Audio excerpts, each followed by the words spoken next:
The Oregon penitentiary was way overcrowded, inmates doubled up in their cells, half of them out of their minds.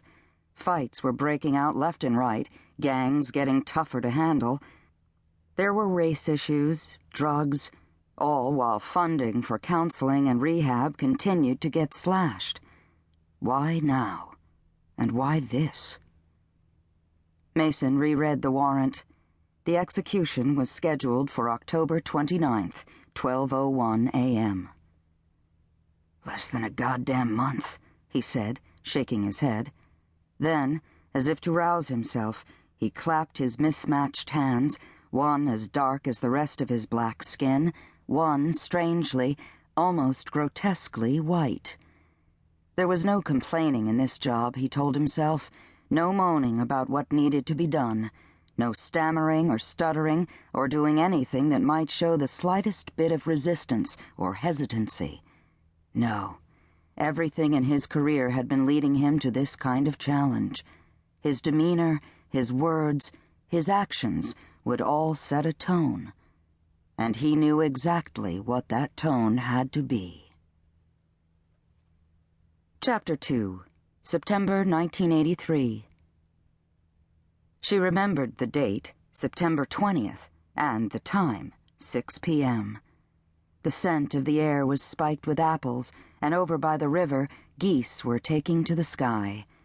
Her son, Shep, 13.5 years old, stood in the field near the barn playing his trumpet, and her youngest, Bliss, was on the tire swing with her best friend, Jeff. And she, Irene Stanley, 32 years old and trim as a pin, was making her family dinner.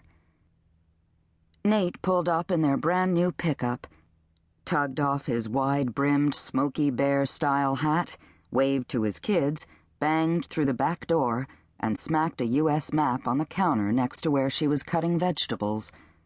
He was a handsome man, with fighter-hard muscles, copper-colored hair, and bright green eyes.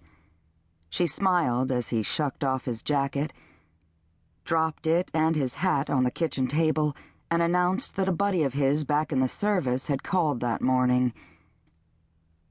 "He's a sheriff out in Oregon. Says he wants me to come be his chief deputy." Irene glanced up from her cutting. "Since when are you looking for a job?" Nate had been a Union County deputy for going on 9 years. Not chief deputy, but getting there. He was smart, gregarious, a war hero. He'd be elected sheriff one day, Irene was sure. "Since I talked with Dobbin. That's his name. Dobbin Stubnick. We were pretty tight in Nam." "Sheriff Stubnick?" "Stubnick." "Oh." Irene reached for a potato, sliced it in half. It'd be stew for dinner. Beef with carrots, potatoes, and those little onions Nate hated but the kids loved. "He's a good guy," her husband said. "Smart, quick, going somewhere." He pushed aside Irene's cutting board, then opened and flattened out his map, crisp and new, blue and red lines crossing the lower 48. Nate traced his way from the middle of the heavyweight paper to its very left side, stopping on the word Oregon. "It's desert country out that way," he said. "Wide and open. Hell, parts of it are still considered frontier." Irene looked at where Nate's finger stopped and imagined a scene from some John Wayne movie. Cowboys, Indians, saloons with buxom barmaids. The farthest west she'd ever been from their home in Illinois was St. Louis, and that felt good enough.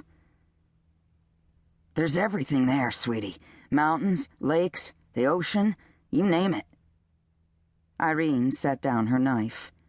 She'd grown up in the house where she now stood. Her mom had cooked in this kitchen, so had her grandma.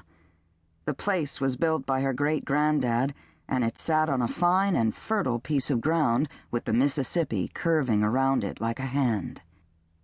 And Nate? He grew up not 3 miles away. For 55 years, his family had run Carlton's only butcher shop. Irene and Nate's 2 children, Shep and Bliss.